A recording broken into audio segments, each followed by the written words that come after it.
नमस्कार। इस समय चुनाव का दौर चल रहा है और खबरें ये होनी चाहिए कि कौन कितने मार्जिन से कहाँ से जीत रहा है और कहाँ से हार रहा है। और चुनावी रैली में इस पार्टी ने ये कहा, उस पार्टी ने वो कहा। लेकिन गज़ब हालात बनते हुए दिख रहे हैं।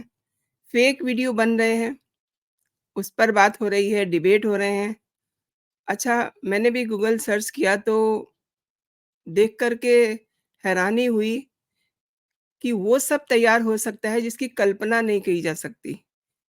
आई मीन वो वक़्त गया जब फ़ोटो एडिट हो जाती थी, वीडियो एडिट हो जाती थी। अब तो वॉइस का सैंपल आपके पास सिर्फ़ होना चाहिए और वो बंदा चाहे आपके पास हो, चाहे ना हो, आप उसको कुछ भी कहलवा सकते हैं। आई मीन कुछ भी उसका रिकॉर्ड कर सकते हैं और यही अमित शाह जी के साथ भी हुआ, उनके कथन के साथ हुआ। केंद्रीय गृह मंत्री अमित शाह का डीप फेक वीडियो वायरल करने के मामले में लगातार एक्शन जारी है और डीप फेक वीडियो जो है अ, मंगलवार को अब इस पे काफ़ी हाइप हो गई है। गुजरात से कांग्रेस और आम आदमी पार्टी के नेताओं की गिरफ्तारी हो रही है। तमाम जगह एकदम से स्यापे शुरू हो गए हैं, क्योंकि अब उनकी पोल पट्टी खुल रही है।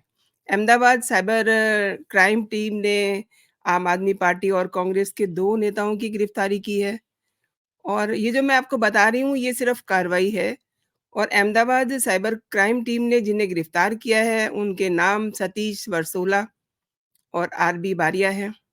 ये आरबी बारिया आप आम आदमी पार्टी के हैं। सतीश बंसोला कांग्रेस विधायक जिग्नेश मेवानी के ऑफ़िस में काम करते हैं और अब कार्रवाई तो देखिए होगी, इतना बड़ा कांड किया है। लेकिन सबसे बड़ा सवाल ये है कि फ़ेक वीडियो की ज़रूरत पड़ी और यहाँ से कई सारे सवाल उठ रहे हैं। कई और भी मुद्दे हैं इससे जुड़े हुए और इसी पे बात करते हैं। मेरे साथ आज की चर्चा के लिए ऑस्ट्रेलिया से जुड़ने जा रहे हैं संदीप फोगाट जी। मैं उनको जोड़ लेती हूँ, फिर उनसे जानते हैं कि क्या चल रहा है। संदीप जी, बहुत स्वागत है आपका, नमस्कार। नमस्कार, जय श्री राम। जय श्री राम। संदीप जी, अमित शाह की फ़ेक वीडियो पर बात करें, इससे पहले तो इस पे बात होनी चाहिए कि नेता इतने गिर चुके हैं कि अब ऐसी नीच हरकतों पे इस तरीके के काम करेंगे। देखिए, बिल्कुल आपने सही सवाल पूछा कि ऐसी ज़रूरत क्यों पड़ी? पहले फ़ेज़ का चुनाव हुआ था तो बीजेपी पर आरोप लगाए जा रहे थे कि पहले फ़ेज़ में साफ़ हो चुकी है बीजेपी और उनको 20 सीटें भी नहीं मिलने वाली हैं। ये इस तरीके के दावे किए जा रहे थे। दूसरा फ़ेज़ हुआ तब सेम दावे किए गए एक्सक्यूज़ मी फिर ये बोला गया कि बीजेपी को कोई वोट तक नहीं दे रहा है। लेकिन अंदर ही अंदर उनको भी पता था कि उनके साथ क्या खेला हो गया है।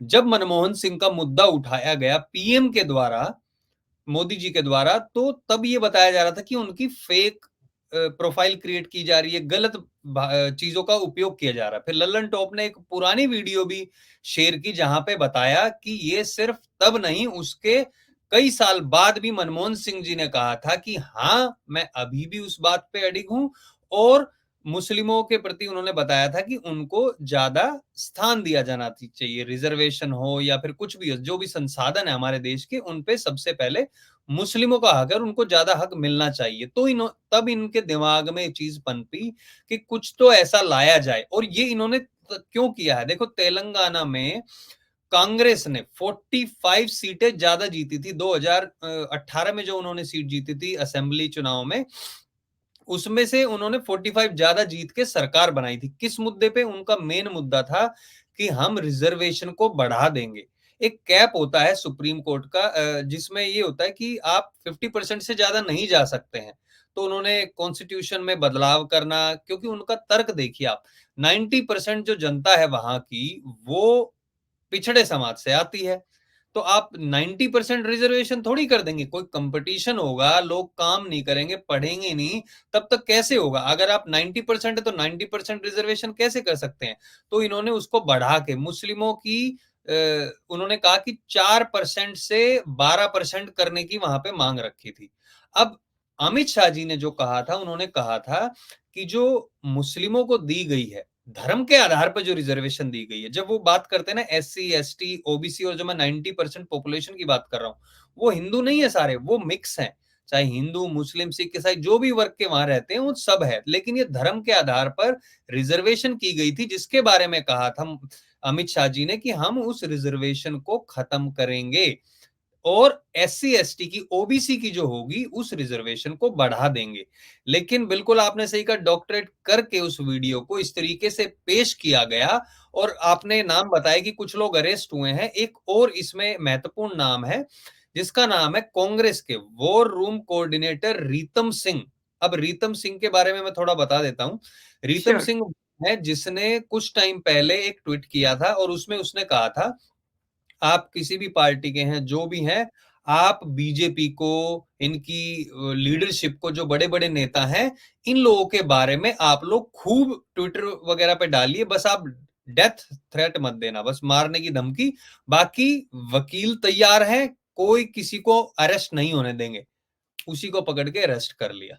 और उसने कुछ और भी ट्वीट सामने आ रहे हैं, जिसमें असम के सीएम को भी कह रहे हैं कि है ना, अरे राहुल गांधी ने तो असम हेमंता बिस्वा शर्मा की लुंगी उतार दी, ऐसे ऐसे अपशब्द भाषा का प्रयोग किया गया था, और उसको भी पकड़ लिया गया है। और मैं उसका नाम इसलिए ले रहा हूं कि वॉर रूम कोऑर्डिनेटर है।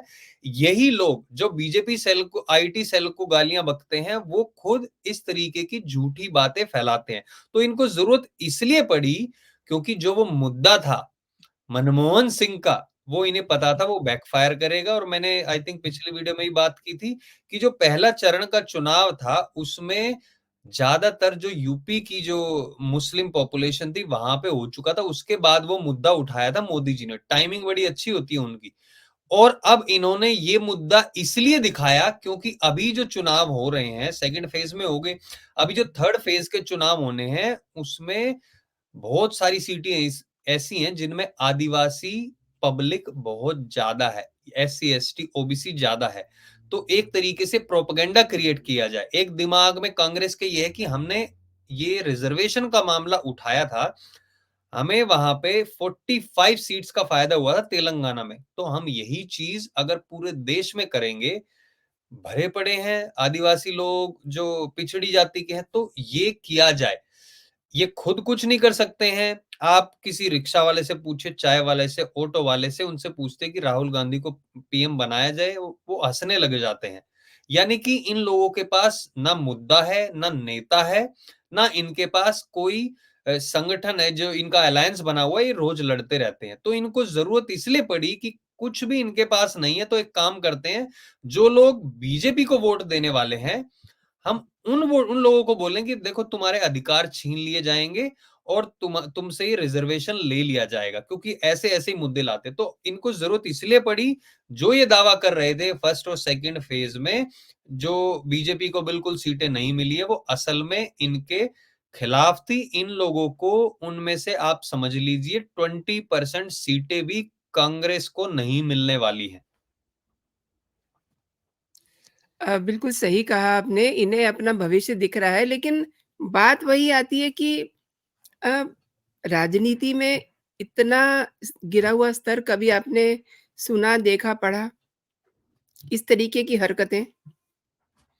देखिए, ये शुरुआत जो की थी आम आदमी पार्टी ने की थी, पहले बीजेपी कांग्रेस हुआ करती थी। इस तरीके की घिनौनी हरकत आपने कभी नहीं देखी होगी। सालों साल हो गए, हाँ, आपस में मुद्दे होते थे, लेकिन ये जो गंदी राजनीति है ना, ये आम आदमी पार्टी के आने के बाद शुरू हुई है। वो इसलिए शुरू हुई है क्योंकि वो लोग झूठ फैलाते हैं। झूठों की पार्टी जिसे कहा जाता है, वो है वो। सुप्रीम कोर्ट, हाई कोर्ट फैसला दे देता है, वो जो फैसला देता है उसके बारे में बात नहीं करते, एक लाइन 500 पेजेस में से ढूंढ के लाएंगे, उसके ऊपर बात करना शुरू कर देते हैं। इनका स्कूल की तारीफ हो जाए तो बोलेंगे कि जी हमने किया है, और उस दूसरी तरफ अगर ये बोल दे कि बच्चों की 1 लाख बच्चों की बुक्स क्यों नहीं पहुंची, कहते एलजी ने अफसरों को मना कर रखा है। तो अफसर लोग जो हैं, वही अफसर लोग तो स्कूल बनवाते हैं, तब ये क्रेडिट लेते हैं। और ऐसा ही एक मुद्दा, डीटीसी बसों में सेंट्रल गवर्नमेंट ने कितना पैसा दिया, फोटो किसकी छपती है, वही गंदी शक्ल अरविंद केजरीवाल की छपती है, और ये सारा क्रेडिट ये खुद लेते हैं वहां पे। तो यहाँ पे मेन बात वहीं से शुरू होती है। आम आदमी पार्टी के आने के बाद ये घिनौनी हरकतें, इस तरीके की बातें ये शुरू हो गई और फिर ये इल्ज़ाम किस पे लगाते हैं? देखो, बीजेपी क्या कर रही है, जैसे को तैसा कर रही है, क्योंकि इन्होंने पहले स्टार्टिंग में देखा धीरे-धीरे कि नहीं ये ऐसी हरकतें नहीं करेंगे, ओछी हरकतें, लेकिन ये लोग क्या करते, रोज प्रेस कॉन्फ्रेंस करने बैठ जाते थे। अब गलती न्यूज़ चैनल्स की भी है, उनको बिज़नेस मिल रहा था, पैसा मिल रहा था, रोज इनके पास माइक लेके पहुँच जाते थे और जो माइक लेके पहुँचे वहीं से इनकी पॉपुलैरिटी शुरू होगी, तो इन्होंने सोचा पैसा फेंको, बस कुल मिला के टीवी में नज़र आना चाहिए और ये दिखा देंगे हमारे ऊपर तो बहुत अत्याचार हो रहे हैं। वही चेक की शर्ट पहन के रेनॉल्ड का पैंट टांग के आ जाओ, बेशक घर में चाहे 4 करोड़ का टॉयलेट लगा हुआ हो। तो ये जो इन्होंने शुरुआत की थी, वहीं से अब ये जो पॉलिटिकल पार्टी बीजेपी की तरफ से इतना गंदा मैंने सुनने को नहीं मिला। एक मैंने वो जो बिगुड़ी का बयान था बस वो सुना था, उसमें उन्होंने कुछ शब्द कहे थे, जब संसद में बात चल रही थी। उसके अलावा मैंने इतने अपमानजनक शब्द कहीं पे किसी के बारे में नहीं सुने हैं। केजरीवाल की पार्टी कुछ गंद फैलाती है और अब ये इस तरीके की हरकतें करने लग गए हैं। आप देखिए राहुल गांधी की भाषा क्या है, पीएम मोदी को प्रधानमंत्री जो है उसको कहते हैं वो मोदी ये करेगा, अभी ये बोलेगा, इस तरीके से। और मोदी जी कैसे बात करते हैं, कांग्रेस का शहजादा, ये करके बात करते हैं कांग्रेस पार्टी का। वो कुछ नहीं कहते, हाँ थोड़ा उनका स्टाइल अलग है, उस तरीके से वो टोन भी करते हैं, एक तरीके से जो ट्रोल्स के बादशाह हैं जिस तरीके से ट्रोल करना होता है, लेकिन कम से कम वो इज्जत से बात करते हैं, ऐसे नहीं करते हैं। और यही जो घृणा भरी हुई है, क्योंकि कांग्रेस पार्टी मानती है कि सत्ता पे हमारा अधिकार है, क्योंकि जब से देश आजाद हुआ है हमने जबरदस्ती जवाहरलाल नेहरू को पीएम बना दिया था और उसके बाद से हम ही शासन करते आए हैं। जहां जहां पे लगा कि इनकी सरकार गिर जाएगी, चाहे वो इंदिरा गांधी के टाइम पे हो, कभी ना कभी इनके घर से कोई मर जाता था, सहानुभूति की वोट, ये फिर से कब्जा कर लेते थे। तो कुल मिला के ये जो कर रहे हैं, ये इन्होंने आम आदमी पार्टी से सीखा है। और क्यों कर रहे हैं, क्योंकि इनको पता है कि इनके पास कोई मुद्दा नहीं है और इनको पता है बीजेपी 400 पार ही करेगी। बिल्कुल सही कहा आपने। दिल्ली पुलिस ने तेलंगाना के सीएम रेवंत रेड्डी को अपना फ़ोन लेकर के पहुँचने के लिए कहा है। बिल्कुल। लेकिन ये देखिए जो आजकल सीएम्स हैं, एक सीएम जेल में है, एक सीएम को अब तलब कर लिया गया है। तो ये कैसा साउंड करता है? मतलब इन्हें इन्हें अपने प्रोफ़ाइल की भी शर्म नहीं रही। अपने हैंडल से इन्होंने टैग किया है ना, तो ये गज़ब स्थिति है। क्या कहते हैं इस पे? देखिए इनको ये पता है कार्रवाई में क्या हो जाएगा, ये फांसी कोई चढ़ा नहीं सकता है। मेन बात है कि उसका इम्पैक्ट क्या होता है। सबको पता होता है कि बीजेपी की केंद्र में सरकार है, तो फिर अरेस्ट भी हो सकते हैं कुछ लोगों के, कुछ लोगों को समन भी हो सकता है। ये जो पॉलिटिक्स में ये जो चीज़ें करते हैं ना, सारा पहले उसको देखते हैं कि इसके क्या-क्या परिणाम हो सकते हैं, कहाँ तक, किस एक्सटेंट तक जा सकते हैं। इनकी वकीलों की टीम से सलाह-मशवरा करते हैं ये। को ऐसा भी नहीं दिखा सकते कि पहले ही रेडी बैठे थे, तो फिर ये हो जाएगा कि पूरा कैसे प्लान करके किया, इसलिए 2 चारों को बलि का बकरा जैसे बनाया जाता है, वो जाने दो, उसके बाद छुड़वा लेंगे। इनको पता है कि ज़्यादा कुछ नहीं हो सकता है, लेकिन इम्पैक्ट अगर ये क्रिएट कर सकते हैं, वो जो बड़ा समाज है, एक अनुसूचित जाति, जनजाति, जो हमारे आदिवासी लोग हैं, ओबीसी सारे जो हैं, उनके ऊपर ऐसा इम्पैक्ट क्रिएट किया जाए, ताकि ये चाहे कोई भी जेल में जाए, कुछ भी जाए, राहुल गांधी जेल में नहीं जा सकता और बड़े-बड़े नेता इनके वो जेल में जा सकते। अभी रेड्डी को भी बुलाया है, लेकिन जेल नहीं जाएगा वो, चाहे कोई भी कार्रवाई हो। फिर उसके बाद ये कहते हैं कि बीजेपी को देखो, 2 सीएम अरेस्ट हो चुके हैं, 1 सीएम को अभी तलब कर दिया गया है, देखिए कितना अत्याचार। और अभी वो जर्मन शेफर्ड है, वैसे लोग आएँगे और वो वीडियो बना देंगे, देखिए बीजेपी का कैसे अत्याचार हो रहा है। वो ये बात नहीं करेंगे क्यों पकड़ा है, वो कहेंगे बीजेपी ने चुनाव के दौरान पकड़ा है। आप चुनाव के दौरान गंदी हरकत करोगे तो पकड़ा जाएगा। केजरीवाल को बोला कि चुनाव के टाइम पकड़ा, 9 महीने से तुम्हारे दादाजी वो मना कर रहे थे कि समन का जवाब नहीं दे रहे थे, तो अभी पकड़े जाते, वो पहले ही चला जाता, एक आध महीने में बात करके पहले ही नक्की करता कि हाँ भैया इसने तो कुछ किया ही नहीं है। ये खुद सारी सिचुएशन इसलिए क्रिएट करते हैं उस टाइम पे पहुंचा जाए और सहानुभूति वोट ली जाए। इसीलिए इन्होंने जो एससी एसटी का अपने इतने ब्लू टिक या फिर जो सीएम के हैंडल इनसे किया, इनको पता था इसका इम्पैक्ट ज्यादा हो सकता है और इसके जो भी इनके लिए नेगेटिव परिणाम होंगे, उससे इनको ज़्यादा फ़र्क नहीं पड़ने वाला है, बल्कि इनकी यूट्यूबरों की टीम, सोशल मीडिया की टीम तैयार बैठी हुई है।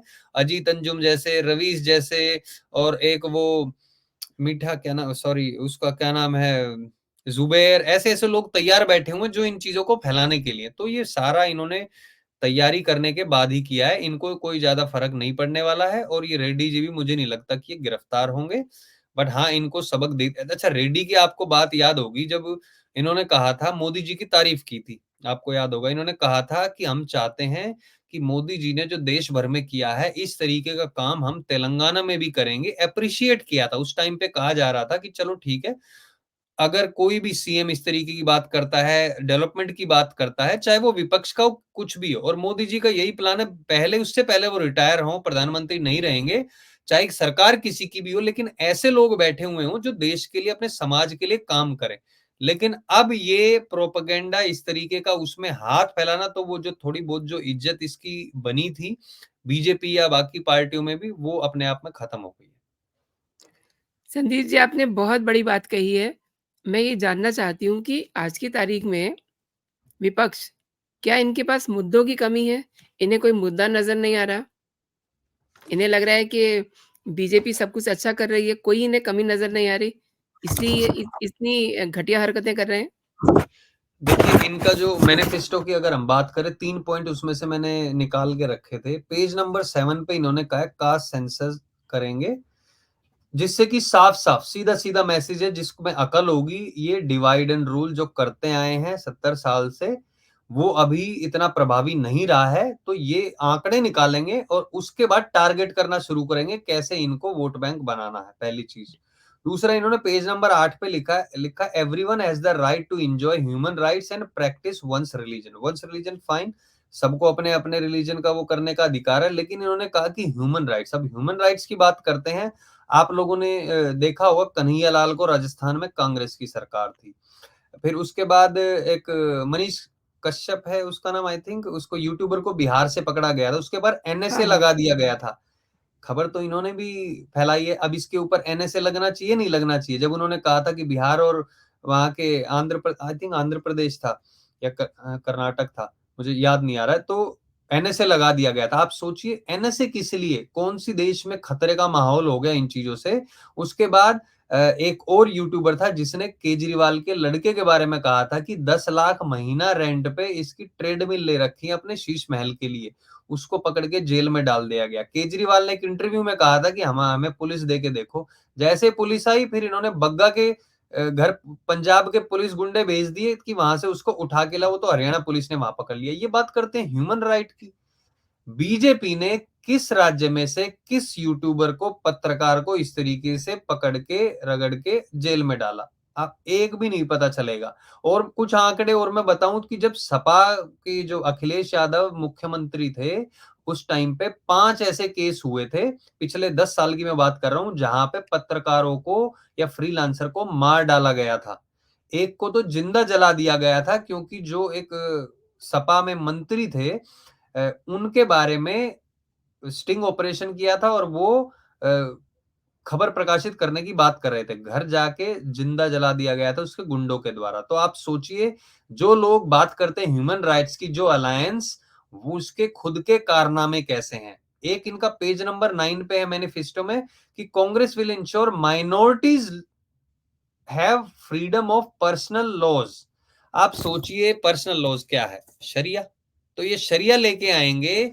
तो एक काम करो, देखो शरिया हम भी कहते हैं आप पूरे देश में लागू कर दो, लेकिन शरिया में जो आपको सजा होती है वो पहले लागू करो, बाकी की चीजें कर लो। चोरी की हाथ काट दिए, जैसे अभी ये लव जिहाद कर रहे हैं, किसी का रेप कर दिया, हुँ। सीधे बांध के सामने और उनको मार दिया जाएगा। लेकिन नहीं, ये किस चीज में चाहते हैं? 4 शादी करनी है, लव जिहाद करना है इन लोगों को, महिलाओं को बाहर नहीं निकलने देना है, और क्या बोलते हैं, हिंदुओं के खिलाफ नफरत फैलानी है, पत्थर मारने हैं। तो इनके पास जो मुद्दे हैं कि हमें मुस्लिमों को कैसे प्रभावित करना है। अगर मुस्लिम, आप सोचिए महिलाएं या जो लोग हैं, अगर वो पढ़ाई करने लग जाएं, तो कांग्रेस को 10% वोट भी नहीं मिलने वाली है और तब लोग बीजेपी को देंगे। और अभी मोदी जी ने ये मुद्दा उठाया कि ये जो मुस्लिमों को देने की बात करते हैं वो इसलिए उठाया है क्योंकि ये इस तरीके की इनके मैनिफेस्टो में चीजें हैं। मोदी जी ने ये तो नहीं कहा कि हम मुस्लिमों को देश से निकाल देंगे, हम ये कर देंगे। तो कुल मिला के मोदी जी के पास मुद्दे हैं। मोदी जी ने 10 करोड़ से ज्यादा टॉयलेट बना दिया, 80 करोड़ से ज्यादा राशन दे दिया।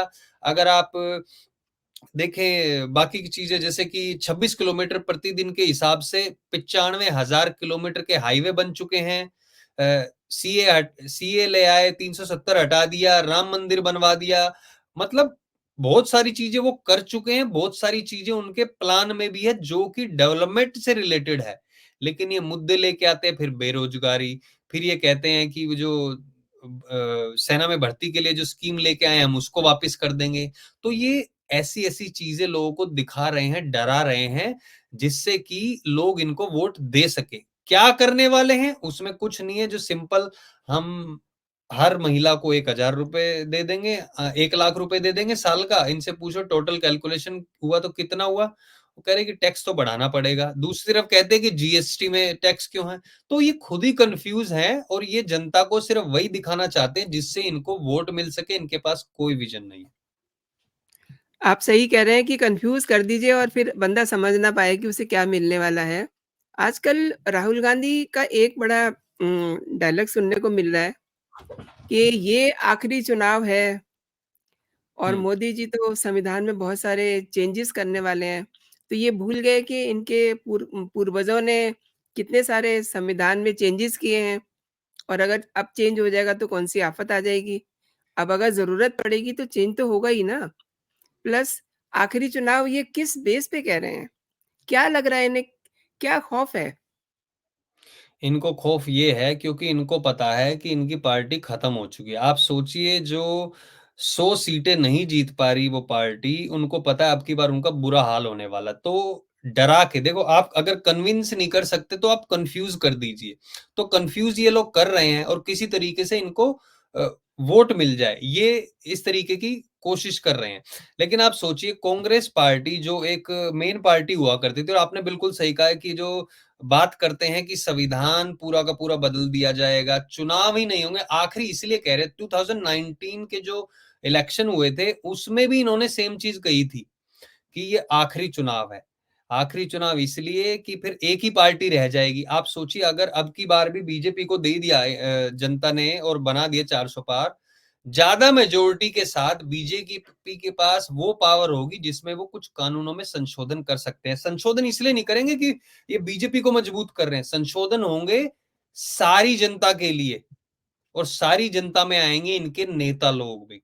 फिर जो भ्रष्टाचार करेंगे वो फंसेंगे, जो अपने आप को सुपीरियर दिखाते हैं वो फंसेंगे, और जो बड़े से बड़ा कांड करके बाहर भी भाग जाते हैं वो भी फंसेंगे।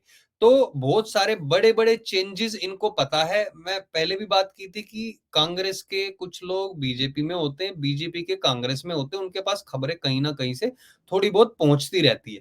तो इनको कुछ आइडिया तो है क्या क्या चेंजेस हो सकते हैं, उससे ये लोग घबराए हुए हैं कि और भी गिरफ्तारियां होंगी। ये तो अभी ये कह रहे हैं ना कि चुनाव के पास होंगी, आप देखना उसके बाद धीरे धीरे स्टार्ट होंगी और गिरफ्तारियां।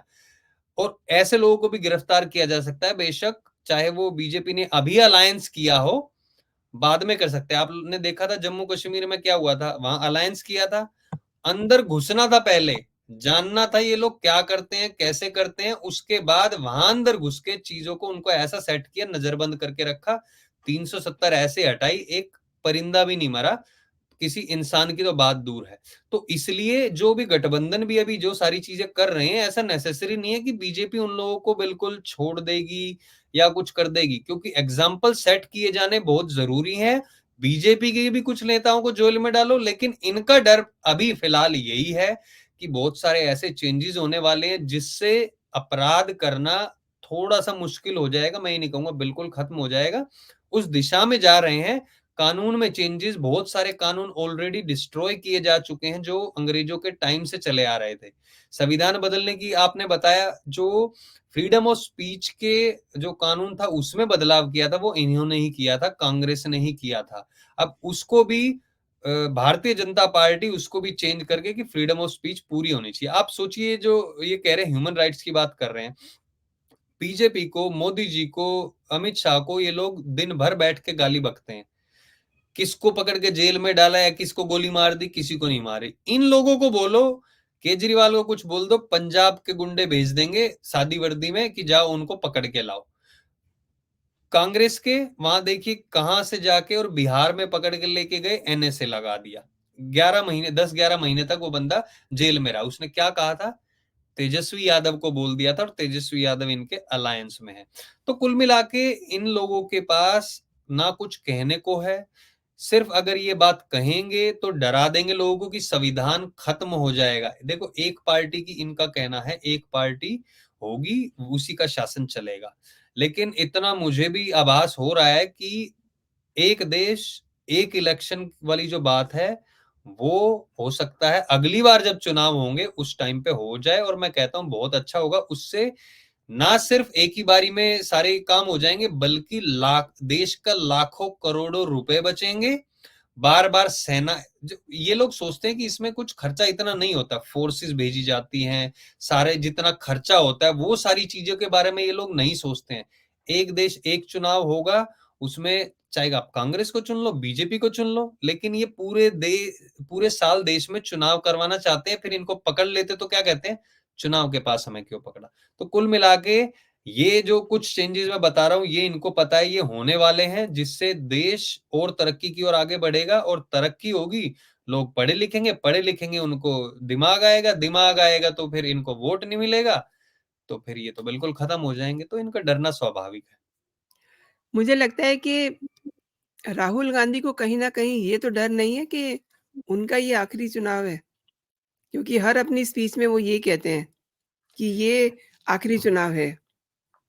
चुनाव देखो, कहाँ जा राहुल रहे हैं? गांधी को कई बार लॉन्च किया जा चुका है, अब और कितनी बार लॉन्च करेंगे, इसलिए ये पक्का है। वो जो कन्याकुमारी से वहां तक, उत्तर से दक्षिण, पूर्व से पश्चिम, वो जो इनके थे ना यात्रा, वो अपने आप में ही खत्म हो चुकी है, पूर्ण विराम लग चुका है। एक तरफ जो नेताओं को इन्होंने टिकट दिया वो कहते हैं भारत तेरे टुकड़े होंगे।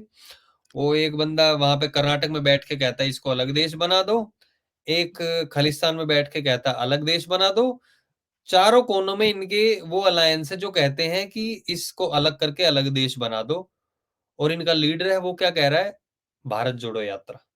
तो आप सोचिए, ये इस चीज में भी कंफ्यूज है। इनका जो माइंडसेट, इनको पता ही नहीं, इनको बस ये है किसी तरीके से इकट्ठे हो जाओ, हम सारे इकट्ठे होंगे, हमारी वोटें मिल जाएंगी, तो फिर हम बीजेपी को हरा देंगे। लेकिन बीजेपी पिछली बार से अच्छा प्रदर्शन करेगी, पूरा अलायंस जो है वो अच्छा प्रदर्शन करेगा। अच्छी बात यह है कि ये लोग खुद ही एक्सपोज होते जा रहे हैं। रही बात कुछ लोग जो इनके विरुद्ध वीडियोस बना रहे हैं, वो ध्रुव राठी जैसे, उनको सिर्फ उसको सिर्फ वही लोग देख रहे हैं जो बीजेपी को वोट नहीं देते हैं। मोस्टली मुस्लिम वर्ग, और मुस्लिम वर्ग में भी बीजेपी को भी देते हैं कुछ लोग, ऐसा नहीं है। ज्यादातर वीडियोस के उसके व्यूज पाकिस्तान से आ रहे हैं। लोगों ने नहीं दिखाया होगा पाकिस्तान से, क्योंकि वहां पे लोग पसंद कर रहे हैं वो अपीजमेंट का, जो कहते हैं ना, नेता तो नहीं है वो, अपीजमेंट का काम किस लिए कर रहा है, वो एंटरप्रेन्योर है, वो चाहता है कि उसकी वीडियो जाए, उतना ही पैसे मिले। वो एक एक दिन के 4-4, 5-5 लाख रुपए वो बंदा कमा रहा है इस टाइम पे, जो उसकी वीडियोस चल रही हैं, आप सोचिए। तो करोड़ 2 करोड़ रुपए महीने का जो कमाएगा, इसको पूरा 2 महीने के चुनाव को भुनाएगा वो, उसके पास इतना हो जाएगा और पब्लिक भी सेट हो जाएगी। फिर इस चीज को लेके वो आगे चल पड़ेगा। तो लोगों को पता है इसके वीडियो से जो बीजेपी को वोट देते हैं उन पे रत्ती भर भी फर्क नहीं पड़ने वाला है। हालांकि कुछ मैसेजेस ऐसे फैलाए जा रहे हैं, वो पहले मैं ये सोचता था, लेकिन ध्रुव की वीडियो देखने के बाद मैं ये सोचा, वो वही लोग हैं जो जिन्होंने कभी दिया ही नहीं है बीजेपी को वोट, लेकिन वो ऐसे शो करना चाहते हैं, प्रिटेंड कर रहे हैं, एक पोर्ट्रेट कर रहे हैं इमेज, कि लोग सोच के उनका माइंडसेट बदल जाए। लेकिन जो बीजेपी की है वो तो रहेंगे ही। अब की बार जो है वो ज्यादा वोट मिलेगी, क्योंकि बीजेपी ने जो पिछले 10 साल में काम किया। एक और छोटी सी बात, 64% रूरल एरियाज में जल पहुंचाया है। आप सोचिए, जहां पे 26% हुआ करता था, तो जिन पब्लिक को पहुंचा है उसमें से अगर 5% पब्लिक भी बीजेपी को वोट नहीं देती होगी, वो 5% अपने आप बढ़ गया। जिन लोगों को 80 करोड़ को राशन मिला है, हालाँकि मुस्लिम वर्ग को मिला है, वो फिर भी कहते हैं हम तो बीजेपी को नहीं देंगे। लेकिन और जिन लोगों को मिला है, वो लोग कितनी भारी संख्या में आपने देखा होगा एमपी में भी कांग्रेस कार्यकर्ता जाके वो बीजेपी को जॉइन कर रहे हैं। तो आप सोचिए कांग्रेस तो एक तरीके से बिखर गई है, ये खत्म हो गई है। और रही बात आम आदमी पार्टी की, ये मेरी दिल से इच्छा है जल्दी से जल्दी ये पार्टी भी एक तरीके से खत्म हो जाए। आप सही कह रहे हैं, ये सब अब आखिरी साँसें गिन रहे हैं। इसीलिए कहते हैं ना कि ये वक़्त ऐसा होता है कि फिर अंदर से कुछ आवाज़ें इस तरीके की निकलती हैं। लेकिन एंड ऑफ़ दिस शो मैं ये जानना चाहती हूँ कि ये जो 2024 का चुनाव है, ये कई मायनों में बिल्कुल डिफरेंट है। जैसे कि सबसे बड़ी बात तो यही है कि मोदी जी जीते पड़े हैं और विपक्ष औंधे-मुँह गिरा हुआ है। लेकिन इसके अलावा और आप क्या चीज़ें अलग देखते हैं? देखिए, एक बात तो तय है कि मोदी जी आ रहे हैं। तो चाहे वो लोग बात कर रहे हैं मोदी जी 250 बोलेंगे, खुद ही बोल रहे हैं कांग्रेसी, 250 जी, मिलेंगी, 300 मिलेंगी, फिर 180 पे आते हैं, कितनी-कितनी बात करते हैं। एक तो मोदी जी का आना तय है। लेकिन इसमें सबसे अलग बात ये है कि जो कुछ मुद्दे सालों से अटके आ रहे थे, वो बीजेपी ने पूरे कर दिए। राम मंदिर, सीएए, 370 हटाना, 370 हटा के एक ये उम्मीद जगा दी है लोगों के दिल में कि पीओके भी हमारा जल्दी ही होगा। पाकिस्तान को डीमोनेटाइजेशन से भिखारी बना डाला, वो कटोरा लेके इधर-उधर फिरता है, कोई उनको भीख तक देने को तैयार नहीं है, ये जनता समझ गई है। और जो डीमोनेटाइजेशन को ये लोग गलत तरीके से दिखा रहे थे, अब वो जनता को समझ में आ रहा है पाकिस्तान की हालत देख के। अब तो कांग्रेस वाले भी एग्जाम्पल देने लगे हैं कि देखिए पाकिस्तान कहाँ है और हमारा देश कहाँ है। वो अनजाने में मोदी की तारीफ कर जाते हैं क्योंकि मोदी जी के कारण ही वो हुआ है। और अगर आप चीज़ों पे गौर डालें कि जब खुले में लोग टॉयलेट करते थे, 10 करोड़ से ज़्यादा ऑलरेडी टॉयलेट बन चुके हैं। ये बातें छोटी लगती हैं, लेकिन ये बहुत उन बड़ी लोगों बात के लिए होती है। बड़ी बातें हैं, जो इन चीज़ों को झेलते हैं। जो भी आदमी होगा, वो भारत में होगा, कहीं न कहीं उसने कभी न कभी मध्यम वर्गीय और निचले वर्ग उसने बाहर टॉयलेट ज़रूर किया होगा, ये सबको पता है। लेकिन जिस तरीके से चीज़ें चेंज हुई हैं और ये देख रहे हैं कि मोदी जी ने जी20 किस तरीके से किया यहाँ पे। पाकिस्तान अगर आतंकवादी हमले करता है, उसका कैसे जवाब दिया जाता है? चाइना जो बार-बार सर उठाता था, उसको कहाँ रोका हुआ है? अमेरिका जो अपने आप को वर्ल्ड लीडर कहता था, वो आके मोदी जी को किस तरीके से बात करते हैं। मोदी जी को ऑस्ट्रेलियन पीएम मैंने वो कवर किया था, मैं गया हुआ था, कहा था मोदी इज़ द बॉस। आप सोचिए कोई पैर छूता है। इस तरीके का क्या मोदी जी सबको पैसे दे के आ रहे हैं कि भैया मेरे को ये करना? ये लोग वो लोग समझते हैं कि मोदी जी की वजह से भारत कहाँ पे चला गया है। और हम लोग जो बाहर रहते हैं, अभी मैं चाहे ऑस्ट्रेलिया से हूँ, बाहर यूके में कोई रहता है, यूएसए में, जो भारतीयों को देखने का नज़रिया है, वो बिल्कुल ही चेंज हो गया है। वो कहते हैं हमको अगर बोलते हैं ना इंडियंस हैं, तो कई बार वो कहते हैं ओह! मोदी, राइट? वो सिर्फ ऐसे बोलते हैं। पहले ये होता था कि इंडिया, तो वो पहले बोला जाता था ओह! इंडिया करी इज़ फेमस, अब मोदी इज़ फेमस। करी को एग्ज़ैक्टली। कुछ इतनी बात नहीं करते। तो कुल मिला के जो भारत का रुतबा बढ़ा है, जो सुविधाएँ मोदी सरकार ने दी हैं, वो आई थिंक देख के जनता ने मेन मुद्दा वहाँ पर बनाया हुआ है। और सबसे इम्पोर्टेंट बात, जहाँ पे लोग बोलते ही नहीं थे, सिर्फ वोट दे के आते थे। कोई भी पार्टी कुछ भी चलाती थी, संदेश ये होता था कि मुझे पता है मैं भारत में जब रहता दिखता था चुनाव आ गए हैं, ठीक है वोट डालने जाना, किसको देना, इतना कुछ होता ही नहीं था। अब पब्लिक उसमें इतना इंटरेस्ट लेने लगी है क्योंकि लोगों को बोलने की हिम्मत आ गई है मोदी जी के आने के बाद। तो आई थिंक बहुत सारी ऐसी चीजें हैं जिनकी वजह से ये 2024 का चुनाव अपने आप में ही अलग हो जाता है। और I think Modi ji 100% majority के साथ आ रहे हैं। What I want to ask क्योंकि विपक्ष का जो फेस है, वो जो उसका असलीपन कहते हैं ना, वो सामने आया है। इस पे मैं आपका कमेंट लेना चाह रही हूँ। देखो विपक्ष का असली चेहरा सामने आ गया है, आप ये पूछ रही हैं। बिल्कुल, कुछ चीज़ें जैसे कि अभी ये वीडियो इन्होंने दिखा दी, मैनिफेस्टो की हमने बात कर ली, वहाँ पे जो ये लोग मना करते हैं जिन चीज़ों को, चुनावी हिंदू बन जाते हैं, लेकिन क्या लिखते हैं उसमें? क्या इन्होंने मंदिरों के बारे में कुछ लिखा है अपने मैनिफेस्टो में? कुछ नहीं लिखा है। कुछ नहीं। राम मंदिर का ज़िक्र किया है? इन्होंने नहीं किया है, बल्कि राम मंदिर में ये लोग गए भी नहीं हैं। तो एक्सपोज़ किन-किन चीज़ों से हुए हैं ये? ये एक्सपोज़ हुए हैं राम मंदिर में ना जाके, इनके मैनिफेस्टो की वजह से, इस तरीके की वीडियो जो अभी दिखा रहे हैं, ये वीडियो की वजह से। एक इन्होंने मुद्दा उठाया पुलवामा का, वहाँ पे मलिक को लेके, लेकिन जनता तो जी, जानती है कि असल में हुआ क्या बिल्कुल। था। हाँ, गलती सबसे होती है, सिक्योरिटी में कई बार कुछ इनपुट्स आते हैं, उनको नहीं एक्ट किया जाता टाइम पे, वो चीज़ें होती हैं। लेकिन जनता को ये पता है कि मोदी अपने एक-एक इंसान के लिए जब 2 दिन के लिए युद्ध रुकवा सकता है यूक्रेन में कि हमारा एक बंदा मरना नहीं चाहिए, वो अपने जवानों को इस तरीके से मरने के लिए छोड़ देगा। तो ये जनता इन चीज़ों पे विश्वास नहीं करती है, तो ये इन चीज़ों से अपने आप एक्सपोज़ हो चुके हैं।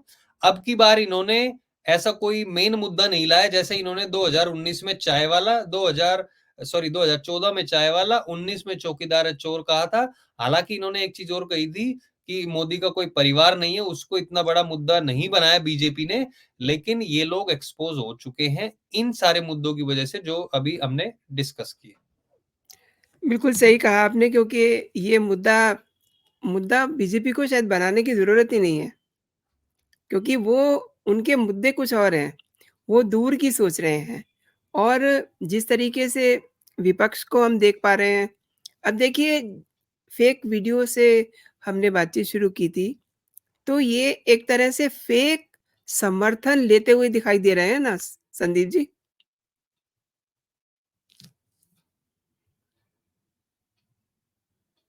1 मिनट मैं म्यूट पे चला गया था। बिल्कुल, ये फेक समर्थन ही है। इन देखो इनका क्या होता है कि कुछ भी झूठ बोल के एक बार बस सत्ता में आ जाओ। देखा ना आपने केजरीवाल की पार्टी क्या कहती थी? हम यमुना साफ करवा देंगे। ले लिया भैया।